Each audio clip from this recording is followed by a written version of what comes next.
श्री स्वामी समर्थ. नमस्कार मंडळी. आजचा हा व्हिडिओ खूप महत्त्वाचा आहे, कारण की या व्हिडिओमध्ये आज आपण पाहणार आहोत की भोगी जे आहे तर ते फक्त सणाशी नाही आहे निगडीत, तर तुमच्या आरोग्याशी, नशिबाशी आणि पुढील वर्षाशी निगडीत आहे, जोडला गेलेला आहे. त्यामुळे भोगी हा सण जो आहे तर तो साजरी करत असताना आपण त्याचं महत्त्व देखील जाणून घेणं महत्त्वाचं आहे. आपण सण साजरे करतो, भोगीची आग पेटवतो, जुनी वस्तू ज्या आहेत तर त्या जाळतो. पण एक प्रश्न कधी मनात आला आहे का की आपण अन्नातून कोणती नकारात्मक ऊर्जा जी आहे तर ती शरीरात टाकत असतो, ती घेऊन जात असतो.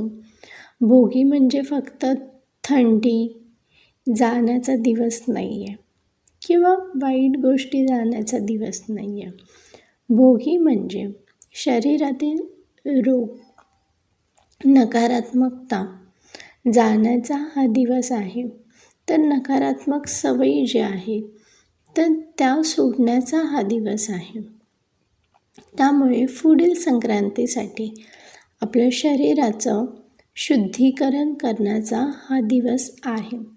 तर आपल्या आजी आजोबांनी भोगीच्या दिवशी काही गोष्टी, काही वस्तू ज्या आहेत तर त्या वर्ज करायला सांगितलेल्या आहेत. काही गोष्टी खाण्यासाठी स्पष्टपणे त्यांनी नकार दिलेला आहे. पण आजकालच्या धावपळीच्या जीवनात आपण या गोष्टींकडे दुर्लक्ष करत आहोत. आपण त्या नियमांकडे देखील दुर्लक्ष करत आहोत. आणि मग काय होतं, मग अचानक पोट बिघडतं, तब्येत बिघडणं, अंगावरती पुरळ येणं, सर्दी, ताप, आम्लपित्त असे परिणाम शरीरावरती दिसणं. संक्रांतीच्या दिवशी शरीर जे आहे तर ते साथ न देणं. तर एक छोटीशी चूक, एक छोटासा निर्णय, पण त्याचा थेट परिणाम शरीरावरती. याचं कारण तुम्हाला माहीत आहे का? कारण जे आहे तर ते भोगीच्या दिवशी एक अशी भाजी आहे, ती जर खाल्ली तर शरीरावरती परिणाम होतो. जी चुकूनही खाल्ली तर शरीरावरती काय परिणाम होतात?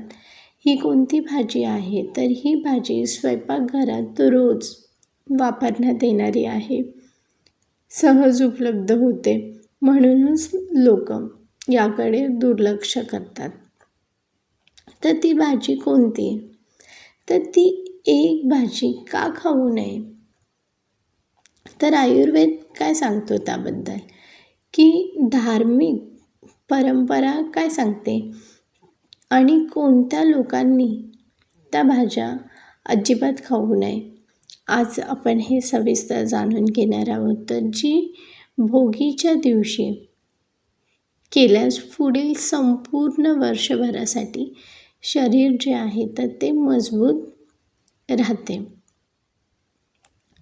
तर आज आपण पाहणार आहोत की कोणती भाजी खाल्ली पाहिजे, कोणती नाही खाल्ली पाहिजे. तर ती एक भाजी कोणती आहे की जी न खाल्ली पाहिजे, ती म्हणजे वांगी.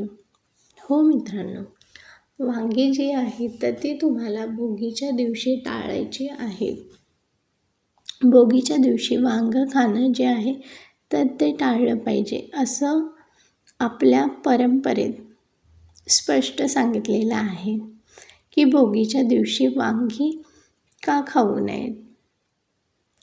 आयुर्वेदिक याचं कारण असं आहे की भोगी म्हणजे हिवाळा संपून उन्हाळ्याची सुरुवात होते, जुनं संपून नव्याची सुरुवात, म्हणजे शरीरातील अग्नी कुमकुवत असते.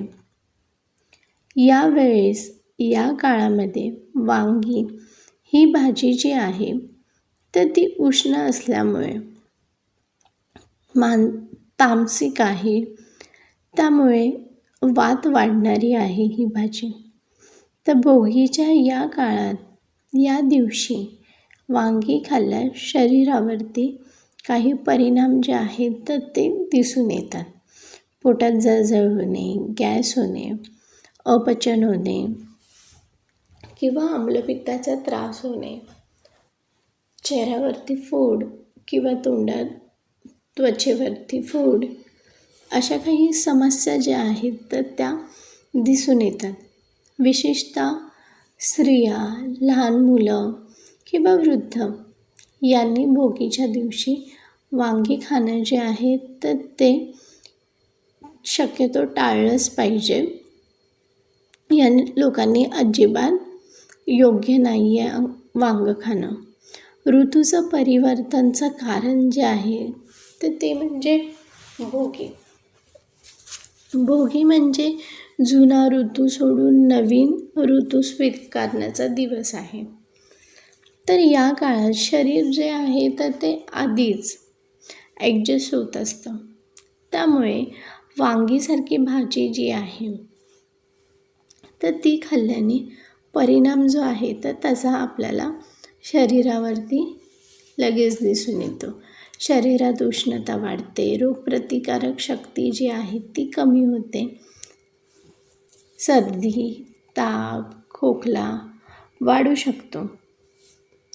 त्यामुळे पूर्णपणे ही भाजी जी आहे ती खाण्यास मनाई केलेली आहे परंपरेमध्ये. पूर्वजांनी असं सांगितलेलं आहे की म्हणूनच आपले पूर्वज जे आहेत तर ते म्हणायचे, भोगीला पोटाला हलकं अन्न घ्या.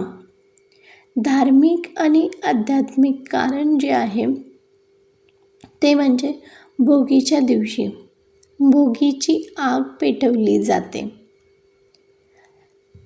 जुन्या नकारात्मक गोष्टी ज्या आहेत तर त्या जाळल्या जातात भोगीच्या दिवशी. आणि वांगी ही भाजी तामसिक प्रकृतीची मानली जाते. तामसिक अन्न म्हणजे मन अस्थिर करणारे, नकारात्मक विचार जे आहेत तर ते वाढवणारे. त्यामुळे पूजा किंवा उपवासाच्या काळात हे शक्यतो टाळावंच असं अन्न. म्हणूनच भोगीच्या दिवशी वांगी खाणे जे आहे तर ते वर्ज केले पाहिजेत. धार्मिकदृष्ट्या निषेध केला गेला आहे. घरातील मोठे का सांगायचे की आज वांगी नको. आपण बऱ्याच जणांनी घरामध्ये देखील पूर्वजांकडून ऐकलेले असतील की आज वांगी नको, आज भोगी आहे. बऱ्याच घरामध्ये तुम्ही ऐकले असाल की आज भोगी आहे, वांगी करू नकोस. तर यामागे अनुभव, आरोग्य, श्रद्धा, धार्मिक, आध्यात्मिक, शास्त्र असे बरेच कारणं आहेत की वांगी टाळली पाहिजेत. तर हे सगळं एकत्र असं आहे की पूर्वजांनी जे सांगितले ते अंधश्रद्धा नाही आहे. तर त्यामागे काही कारणं आहेत. ते निरीक्षणातून आलेले विज्ञान आहे. त्यामुळे आपण या गोष्टींकडे दुर्लक्ष करू नयेत. मग भोगीच्या दिवशी काय खावं? तर बाजरीची भाकरी जी आहे तर ती तुम्ही भोगीच्या दिवशी खाऊ शकता. ज्वारी, बाजरी, तिळाचे पदार्थ, तिळाचे लाडू, तिळाची भाकरी किंवा भाजी, दोडका, गाजर, मेथी, शेवगा, गरम वरण, थोडंसं तूप, असं सात्विक अन्न जे आहे तर ते तुम्ही ग्रहण करू शकता. यामुळे शरीर जे आहे तर ते शुद्ध करतं. पचनास सोपं असतं हे अन्न, पचन सुधारतं आणि पुढील ऋतूसाठी शरीर जे आहे तर ते तयार करतं. कोणाला विशेष काळजी घ्यावी हे करत असताना तर ते म्हणजे ॲसिडिटी, पित्त, आम्ल किंवा त्वचारोग असेल तर त्यांनी हे खाण्यापूर्वी काळजी घ्यावी किंवा गर्भवती महिलांनी. तर या सर्वांनी भोगीच्या दिवशी वांगी जे आहेत तर ते पूर्णपणे टाळावीत. तर मित्रांनो, अशा पद्धतीने आपण पाहिले की एक चुकीचा निर्णय स्वयंपाक करण्याचा, पण त्याचा थेट परिणाम कुटुंबाच्या शरीरावरती होतो पूर्ण वर्षभर. तर आपण अनेकदा म्हणतो की आपले सण म्हणजे आपली संस्कृती, पण खरं सांगायचं तर आपले सण म्हणजे आपल्या शरीरासाठी लिहिलेला नियमांचा ग्रंथ आहे. तर भोगीच्या दिवशी वांगी न खाणं हा फक्त अंधविश्वास नाही आहे, तर तो एक आयुर्वेद, ऋतू परिवर्तन आणि अनुभवातून आलेला नियम आहे. त्यामुळे आपण एक दिवस वांगी टाळू शकतो खाणं, पण वर्षभर शरीर जे आहे तर ते बिघडल्यावरती त्याचा परिणाम होतो आणि त्याची किंमत खूप मोठी असते. त्यामुळे कोणताही स्वयंपाक करत असताना, निर्णय घेताना कोणती भाजी करायची आहे तर तो तुम्ही योग्यरित्या घ्या. आज तुम्ही जर आई असाल, गृहिणी असाल किंवा कुटुंबाची जबाबदारी तुमच्यावरती असेल, तर भोगीच्या दिवशी तुमच्या स्वयंपाकघरात कोणती भाजी असली पाहिजे, स्वयंपाकघरातून घेतलेला एक योग्य निर्णय तुमच्या संपूर्ण कुटुंबाचं आरोग्य जे आहे तर ते ठरवू शकतो. त्यामुळे भोगीच्या दिवशी तुम्ही जुने, वाईट, नकारात्मक गोष्टी ज्या आहेत तर त्या जाळा आणि शरीरासाठी योग्य अन्न, आहार जो आहे तर तो निवडा.